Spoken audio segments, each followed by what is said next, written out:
Assalamualaikum warahmatullahi wabarakatuh. Ila hadratin Nabi sallallahu alaihi wasallam wala jami' ikhwani min mursalin. Sallallahu salamu alaihi wa alaihim ajma'in. Wa ila jami'i alihim ashabihim wa azwajihim wa dzurriyyatihimul kiram. Al-Fatihah.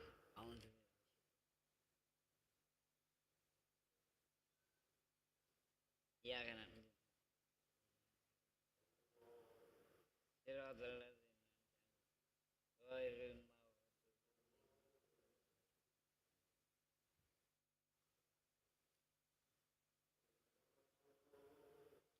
Al-Fatihah ila hadrat wa arwahi ashabil kahfi wa ila arwahil a'immatil syamanu a'immatil arba'ah al-imam Abu Hanifah wal imam Syafi'i wal imam Ahmad bin Hanbalin ghairahum min sa'iril mujaddahidin wal fuqaha al mufassirin wal muhaddisin wal usulin wal mutakallimin khususan al-imam Abu Hasan al-Asy'ari wal imam Abu Mansur al-Maturidi. Al-Fatihah.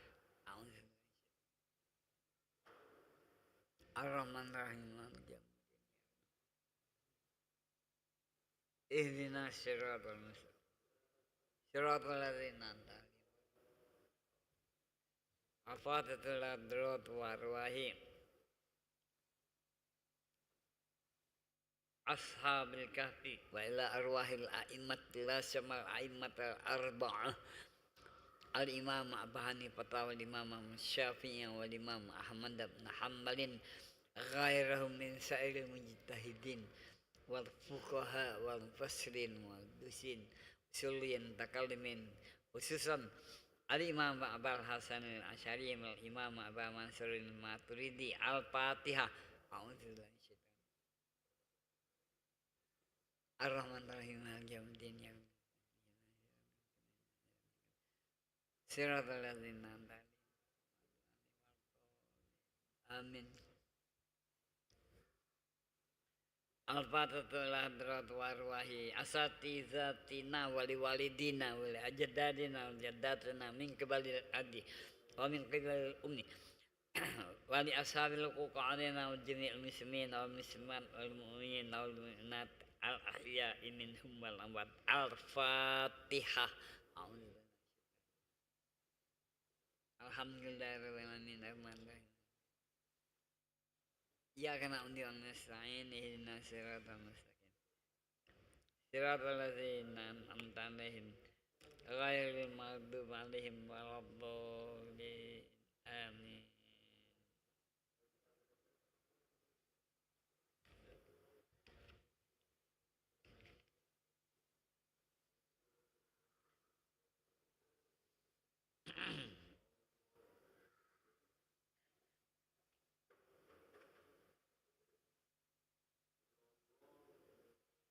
Bapak-bapak, ibu-ibu, saudara-saudara kaum muslimin, kaum muslimat di mana saja Anda berada.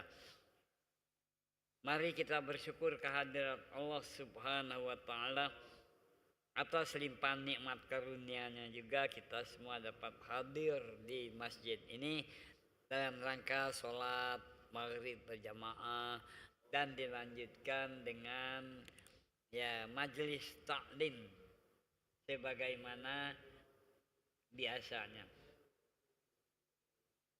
Kaum muslimin rahimakumullah, kajian kita masih dalam ruang lingkup pemahaman Ahlus Sunnah wal Jamaah yang dari beberapa waktu yang lalu kita banyak memfokuskan tentang silaturahmi. Bahwasanya silaturahmi ini sangat penting dalam Ahlus Sunnah wal Jamaah. Mungkin ada pemahaman yang tidak begitu ketat memperhatikan silaturahmi ini. Umpamanya antar umat beragama, dia agak longgar bahkan mungkin keras. Tapi Ahlus Sunnah wal Jamaah walaupun berbeda agama tetap ada silaturahmi di antara mereka. Apalagi seagama, walaupun berbeda paham, mungkin ada yang Hanafi, ada yang Maliki, ada yang Syafi'i, ada yang Ahmad bin Hambal, tetap mereka menjalin hubungan silaturahmi. Nah, mengapa silaturahmi ini bagi paham Ahlus Sunnah wal Jamaah penting? Ya jelas, silaturahmi itu akan menjalin persatuan. Menjalin persatuan antara sesama bangsa. Mungkin satu bangsa berbeda agama, berbeda suku, tapi mereka merasa satu agama, mereka tetap memperkuat persatuan.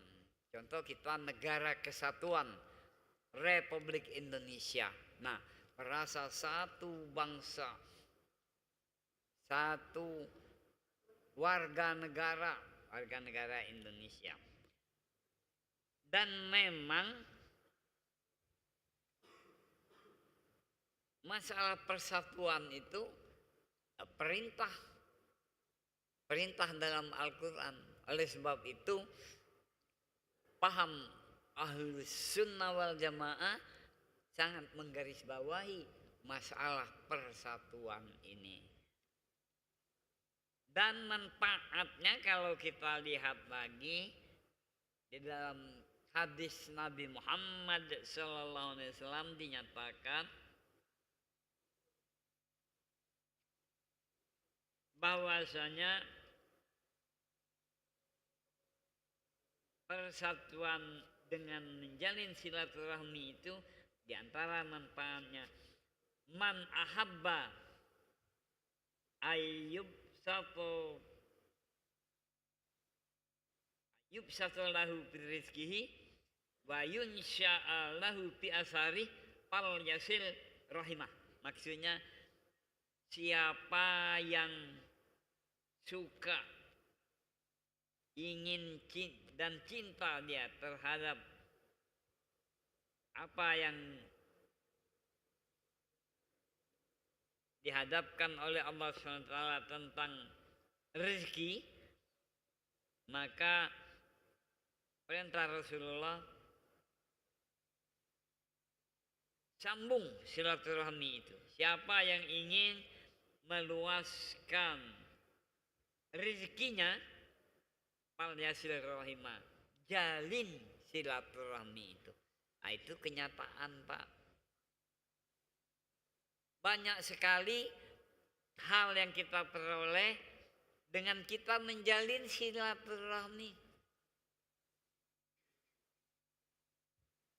Kadang-kadang kita memperoleh rezeki berupa minuman, makanan. Kalau dalam kendaraan bus, karena kita pandai bersilaturahmi, dapat tempat duduk. Karena kita pandai bersilaturahmi, dijamin Allah akan meluaskan rezeki. Kita ngomong itu nanti dimudahkan Allah jalan untuk mendapatkan rezeki. Bakso kitanya nih mudah dan banyak dapat loka. Itu kalau wong menjalin silaturahmi itu mudah dapat loka, mudah dapat pekerjaan, mudah dapat rezeki dan sebagainya. Itu manfaat daripada silaturahmi. Tak bisa disangkal lagi. Orang kesulitan dengan dia terus bersilaturahmi, terbuka rezekinya dari Allah SWT. Perdagangan, karena dia pandai bersilaturahmi, mungkin jadi laris dagangannya. Nah, itu satu manfaat daripada silaturahmi itu. Wajar kalau Ahlus Sunnah wal Jamaah dia tidak ekstrim menghadapi orang yang berbeda agama. Sebab dia mengutamakan silaturahmi. Orang menjalin silaturahmi itu mau tidak mau dia saling membantu, saling tolong menolong, pecah ban di jalan. Mungkin ada yang bisa dorongkan. Ada kesulitan-kesulitan di sekitar tetangga, bisa lancar kesulitan kita. Yang mau melahirkan bisa dapat mobil cepat, bawa ke rumah sakit bagi yang sakit, bagi yang melahirkan dan sebagainya. Pokoknya dengan silaturahmi itu banyak manfaat yang kita dapatkan. Wajar Ahlus Sunnah wal Jamaah tidak mau ekstrim. Dia tidak ekstrim. Sekalipun dia berbeda agama, berbeda syariatnya. Dia syariat bukan syariat Islam, tapi tetap dihargai.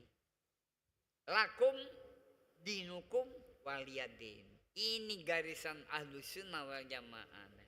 Menjalin silaturahmi. Kum dinukum waliyadin.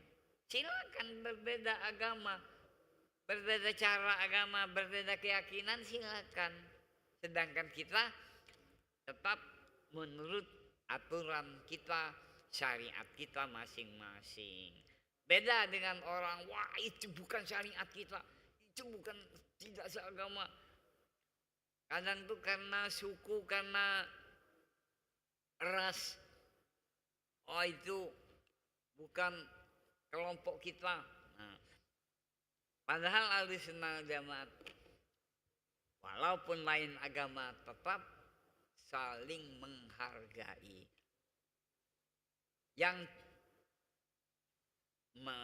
membina silaturahmi dengan toleransi terhadap hal-hal yang berbeda itu sangat mengutamakan, itu Ahlus Sunnah wal Jamaah. Memang ada hadisnya begitu. Ada Quran menyuruh persatuan, ada hadis menyuruh, oh siapa mau diluaskan rezeki, sambung silaturahminya.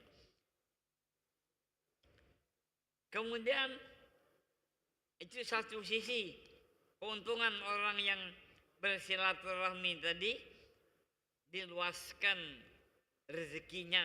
Ya mungkin dapat pekerjaan, dapat loka, macam-macam lah. Wa yunsya'a fi asari, orang yang menjalin silaturahmi itu akan dipanjangkan umurnya. Oh panjang umur ini Pak, banyak bisa ditafsirkan. Orang yang bersilaturahmi karena dapat satu obat dari satu penyakit, dia dapat obat, nah jadi sembuh penyakit itu. Dia dapat kesulitan menghadapi satu penyakit, ketemu dengan kawan-kawan yang bisa memberikan saran, petunjuk, ya sehat juga dia karena bersilaturahmi.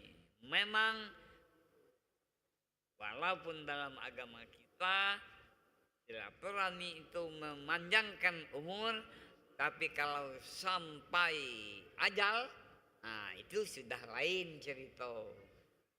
Ada orang bertanya, Pak, ajal itu katanya tidak bertambah, tidak berkurang. Mengapa kita mau berdoa? Kalau sudah sampai ajal itu habis di situ. Pemahaman Ahlus Sunnah wal Jamaah berbeda, Pak. Ajal itu harus diartikan dengan penafsiran yang banyak. Ada ajal yang memang Allah memberikan ketergantungan. Kalau orang ini umur 60 tahun, ada di sisi Allah. Kalau dia olahraga, kalau dia makannya jaga masalah makanan, dia bisa sampai 60 tahun. Tapi kalau ketergantungannya ini tidak dilaksanakan, makan semaunya, olahraga tidak, barangkali itu berkurang, Pak. Tidak 60 umurnya, mungkin 69, mungkin 68. Artinya apa? Bisa seseorang itu berkurang dan bertambah umurnya. Orang yang sampai sehat 70-an kadang tuh. Mengapa? Karena dia menjaga hal-hal yang terkait dengan memanjangkan umur tadi. Dari segi silaturahminya, dari segi memelihara makanannya.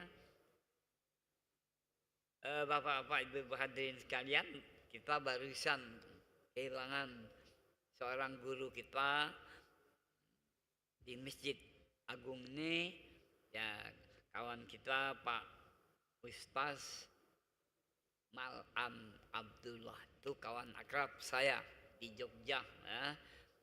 Dan di Nahdlatul Ulama. Dia ketua Nahdlatul Ulama Sumatera Selatan. Saya kebenaran wakil daripada beliau, ya. Nah, beliau tadi pagi dikuburkan di Meranjat. Saya ikut mulai berangkatkan dari rumah sampai Meranjat. Alhamdulillah saya sempat menalkinkan beliau. Kebetulan saya diminta membacakan talqin untuk almarhum, ya, saya bacakan. Dan banyak yang mendoakannya dari rumah di masjid sampai di Masjid Agung ini, banyak mendoakan. Insya Allah, ya, kepergian beliau, ya, dalam ridho Allah, ya, yang mendapat rahmat dari Allah Subhanahu Wa Taala itu Pak Mal'am almarhum. Nah, jadi kalau demikian itu ajal namanya. Ajal itu tidak bisa ditambah, tidak bisa berkurang. Ya memang ketentuan Allah yang memang itu dia sampai, tidak bisa ditambah, tidak bisa dikurangi. Benar. Tapi kalau ajal yang masih ada ketergantungan, kalau orang ini umur 60 tahun, ya banyak olahraga, banyak makan, melihara makan minum, dan sering berobat. Mungkin tidak 60 tahun, ajalnya mungkin 65 tahun. Bertambah itu. Karena apa? Karena ada ketergantungan. Tergantung dengan apa? Banyak hal, Pak, yang menjadi penyebab itu. Nah, salah satunya, Pak, silaturahmi. Penyebab daripada manjangkan umur itu adalah dengan banyak bersilaturahmi. Dengan banyak silaturahmi kita banyak nambah pengetahuan, banyak nambah ilmu. Kalau ibu-ibu dengan banyak silaturahmi, oh pintar, banyak masakan-masakan, kue 8 jam, kue apam, segala macam. Karena banyak berkomunikasi, banyak silaturahmi. Jadi tak dapat disangkal, memang silaturahmi itu menjadi sikap yang digarisbawahi oleh ulama-ulama Ahlus Sunnah wal Jamaah. Ternyata Rasulullah, ya, menyatakan man ahabba ayyub sato lahu bil rizki wa yunsha'a lahu bi asari fal yasil rahimah. Siapa yang dia suka untuk diluaskan rezekinya, dan dipanjangkan umurnya, maka hendaklah dia termasuk orang yang senang menjalin silaturahmi. Silaturahmi yang saya sampaikan adalah silaturahmi yang menyangkut hubungan dengan ulama. Satu, itu sudah saya bahas. Ada silaturahmi yang menyangkut hubungan dengan umaro, pemimpin, sudah saya bahas itu. Ada yang menyangkut hubungan jiron tetangga, sudah pernah saya sampaikan. Ada silaturahmi yang menyangkut aqribah, famili. Jangan diabaikan famili itu, Pak. Kalau sempat dikunjungi di dusun, silakan. Kalau ada mungkin kebahagiaan, kegiatan kebahagiaan, dia akan senang dengan kita datang menyangkut kebahagiaan apa yang dia terima dari Allah SWT. Kalau dia dapat musibah dengan kita datang, maka sanak kerabat kita itu akan merasakan bahwa dia berkurang rasa sedih, rasa dukanya. Itu oleh sebab silaturahmi. Jadi silaturahmi dengan sesama famili itu adalah satu hal yang sangat penting di dalam pengembangan sikap ulama-ulama Ahlus Sunnah wal Jamaah itu. Apalagi Pak, silaturahmi yang kelima yang saya uraikan, manistakhaffa bi ahlihi khosiral mawaddah. Siapa yang dia mengabaikan silaturahmi antara suami dan istrinya, maka dia tidak akan merasakan kemanisan hidup. Bayangkanlah Pak, kalau suami istri selalu bertengkar, selalu boesan, nak tidur baik lagi tak ada berhadapan, nak tidur baik saling tolak belakang, tidak benar. Kadang itu karena hal-hal yang remeh Pak. Suami istri tidurnya jadi bertolak belakang. Karena apa? Karena satu hobi kebiasaan. Sikok megang HP ngadap ke kanan, sikok megang HP ngadap ke kiri. Wah, asyik dia dengan HP-nya ini. Akhirnya berdalu. Sampai lebduk subuh. Masih mendingan, masih tahu dengan subuh. Asyik dengan hal-hal yang barangkali ada manfaatnya juga, tapi yang dicari itu manfaat yang lebih besar lagi, umpama pengetahuan yang menyangkut agama boleh kita gunakan itu. Tapi silaturahminya itu perlu Pak. Jangan karena megang HP itu lagi tolak belakang kalau tidurnya itu. Jangan karena dia main HP itu tak berteguran nego lagi.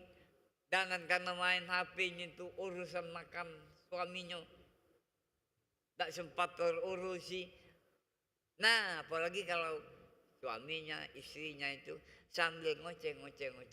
Nah, itulah terjadi kalau boesan, Pak. Dalam agama dinyatakan Rasulullah bahwasanya orang yang tidak memperhatikan silaturahmi antara suami istrinya, dia rugi, tidak mendapatkan kemanisan hidup. Wah, luas Pak kalau kemanisan hidup itu Pak. Kemanisan hidup itu bukan cuma sekedar manis. Minum kopi manis, minum susu manis. Tapi kemanisan hidup banyak juga terletak pada rasa senang, rasa nyaman. Kalau suami istrinya selalu diliputi rasa senang, rasa nyaman dalam segala sisi. Nah, insya Allah hubungan suami istri itu akan merasakan kemanisan hidupnya. Itu salah satu itu silaturahmi yang diungkapkan Rasulullah. Ada 5 tadi. Silaturahmi kepada ulama, silaturahmi kepada umaro, pemimpin. Jangan diajak bawa Islam, pimpinan tuh. Pimpinan tuh ajak saling menghargai. Boleh saran, boleh. Tapi saran untuk membangun. Bukan saran untuk ngato-ngatoi, untuk melecehkan, untuk menghina. Itu tidak terjalin silaturahmi terhadap umaro pemerintah itu. Padahal kita butuh silaturahmi terhadap apa namanya tetangga. Raso kelapa, kamu tidak baikan dengan tetangga. Kapan keluar rumah, tidak ada berteguran. Balik ke rumah, tidak ada berteguran. Ada apa yang sebelah rumah kita ada apa semua kita, tidak saling setahuan, tidak saling segon, tidak lemah Pak bertetangga seperti itu.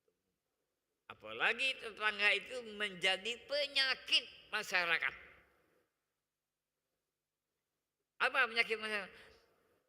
Di mana baik dia tinggal jadi peribut tetangga. Mungkin ngumpat, mungkin ngatur-ngatur tetangga. Nah, kalau sudah jadi manusia perusak masyarakat, apalah arti rumah tangga kita, suami istri kita, kalau keluar dibenci oleh tetangga, balik ke rumah tidak ditegur oleh tetangga, kemanisan hidup itu tidak terasa. Nah, orang yang menganut paham ahlus sunnah wal jamaah harus garis bawahi soal silaturahmi. Jangan dikit-dikit tidak bertegangan, dikit-dikit, oh itu bukan syariat kita, itu bukan sikap ahlus sunnah wal jamaah. Benci boleh dalam arti, tetapi dalam hal-hal keduniaan, ta'awanu, saling bertolong-tolongan. Dengan arti kata akidah dan ibadah boleh masing-masing. Nah, kamu silakan akidah kamu, kami akidah kami nak galikan ibadah kami gawi keyakinan kami. Tapi dalam hal yang bukan akidah, umpamanya jalan membersihkan paren, membuat jalan supaya lancar hubungan, itu diperintahkan ta'awanu, saling membantu, alal birri, atas kebaikan. Dan ketakwaan itu kita artikan atas tetap menjaga hubungan baik terhadap orang-orang di sekitar kita. Nah, jadi bapak-bapak, ibu-ibu, sungguh Ahlus Sunnah wal Jamaah menempatkan silaturahmi itu pada menggaris besarkan lingkaran silaturahmi. Bahkan ya hadap orang-orang yang berbeda agama, berbeda suku, berbeda ras, berbeda bangsa pun kita tetap diperintahkan silaturahmi. Jangan diikuti Pak. Kalau paham yang berbeda dengan paham kita Ahlus Sunnah wal Jamaah, dikit-dikit saling katois, dikit-dikit saling boesan. Padahal mungkin kita perlu kebaikan orang lain, mungkin orang lain perlu kebaikan dari kita. Tidak usah jauh-jauh lah. Kalau ban mobil kita bocor, motor kita bocor, kita perlu orang di pinggir jalan yang tukang tampal ban. Itu silaturahmi. Kita tetap menjaga hubungan baik bukan dihina-hinakan. Kawang pinggir jalan mau dihinakan, nah itu salah itu. Sekalipun agamanya berbeda dengan kita, pahamnya bukan paham Ahlussunnah wal Jamaah, tapi tetap kita memelihara silaturahmi itu. Jadi Rasulullah SAW mengingatkan, man ahabba ayub satalahu fi rizkihi, siapa yang suka, siapa yang senang untuk diluaskan rezekinya, wa yunsa'alahu fi asari, dan dilamukan kehidupannya, fal yasil rahimah, maka hendaklah dia saling silaturahmi. Wa yunsa'alahu fi asari itu jangan diartikan umur yang panjang sampai 90-100 tahun, tapi manfaat dari umurnya itu walaupun tak sampai 90 tahun, tak sampai 20 tahun, tapi hidupnya itu mendapat barakah dari Allah. Itu dipanjangkan umur namanya. Karena silaturahmi kita mendapat kebaikan, nah Allah memberikan keberkatan. Itu juga namanya sama dengan wong umur panjang juga. Kalau dia berbuat baik. Kalau dia berbuat tidak apa, kalau dia umurnya pendek tapi dia berbuat baik, itu juga bermanfaat namanya dengan silaturahmi tadi. Rasulullah menyatakan, khairna sebaik-baik manusia man tola umruhu wa hasuna amaluhu, wa syarrun nas man sa'a umruhu, man tola umruhu, kan maksudkan wa sa'a amaluhu. Artinya apa? Manusia yang baik itu kalau dari segi umurnya panjang, bagus, panjang, tapi diiringi dengan amalnya yang baik, nah itu yang bagus. Kalau panjang, perilaku amalnya termasuk buruk, wah itu dekat guna panjang umur, malah tambah dosa, tambah tersiksa itu namanya itu. Jadi luas daripada umur karena kita silaturahmi tadi, nah mungkin dari segi keberkatan umurnya itu tidak ada panjangnya, tapi amalnya itu menebar kemanfaatan kepada orang lain. Apa gunanya umurnya panjang tapi membuat sakit, membuat rusak, kerusakan timbul di lingkungan orang lain. Nah, jadi prinsip agama kita itu dalam persoalan panjang umur tadi. Yang namanya panjang umur itu kalau dia umurnya panjang dan amalnya baik. Tapi yang katakan orang yang tidak baik dalam kehidupannya itu dia umurnya panjang tapi perbuatannya jahat. Insya Allah dengan silaturahmi ini masukkan kebaikan umur panjang juga, dan amal kita juga mendapat kebaikan dari hubungan silaturahmi. Bapak-bapak, ibu hadirin sekalian, ya cukup baik prinsip dalam Ahlussunnah wal Jamaah untuk menjaga silaturahmi itu yang di dalam hadis dikatakan, siapa yang melecehkan ulama maka dia rugi dalam soal agama. Dan siapa yang dia melecehkan umaro, awas ya, melecehkan umaro, walaupun dia bukan orang seagama, tapi dia ngurusi urusan kita, mungkin ngurusi urusan tak berangkat naik haji, mungkin urusan kita nak berangkat umroh. Maka dia adalah kita perlukan dalam kehidupan kita ini. Dia panjang umur dan amal-amal dia bermanfaat.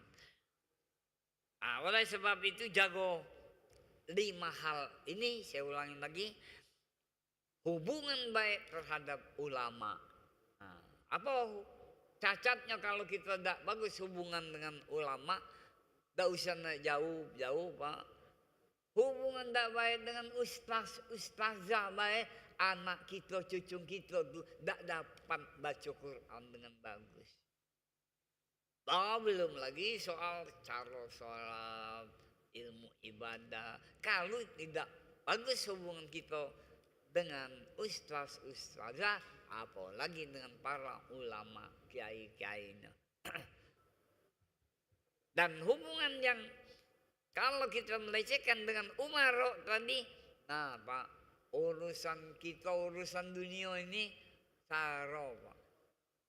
Nak minta surat izin nikah baik, tak berani nak temu RT, tak berani dengan lurah, karena boesan.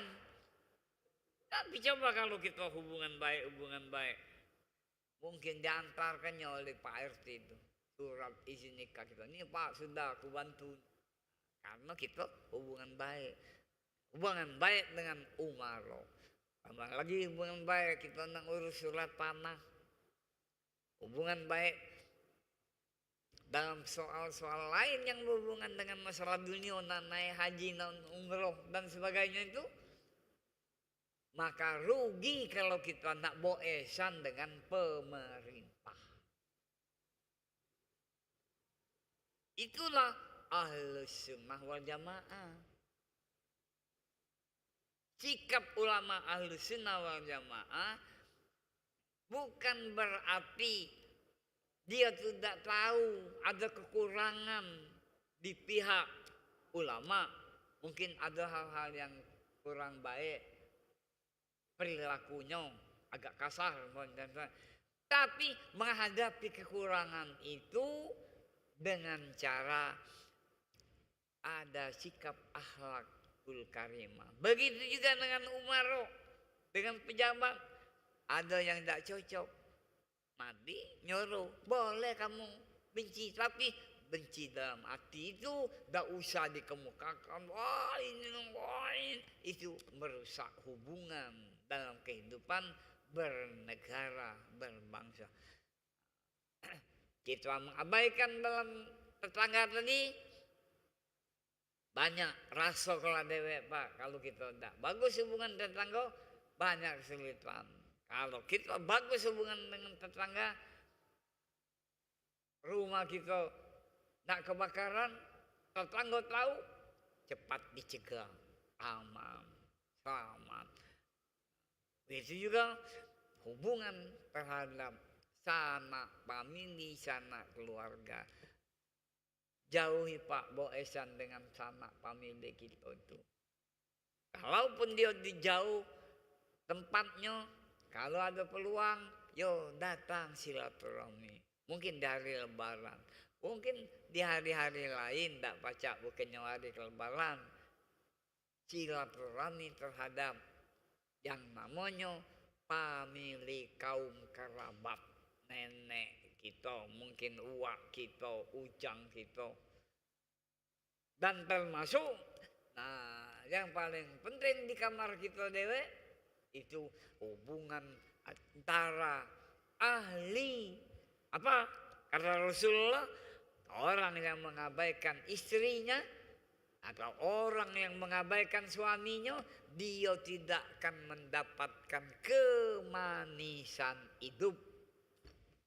Hidup di kamar beda manis Pak, di luar kamar barangkali tidak berteguran, pergi juga tak saling pamitan, banyak ruginya. Kemanisan hidup itu hilang kalau kita mengabaikan atau melecehkan ahli istilahnya. Jadi para ulama harus kita jaga, para umaro harus kita jaga silaturahmi kita.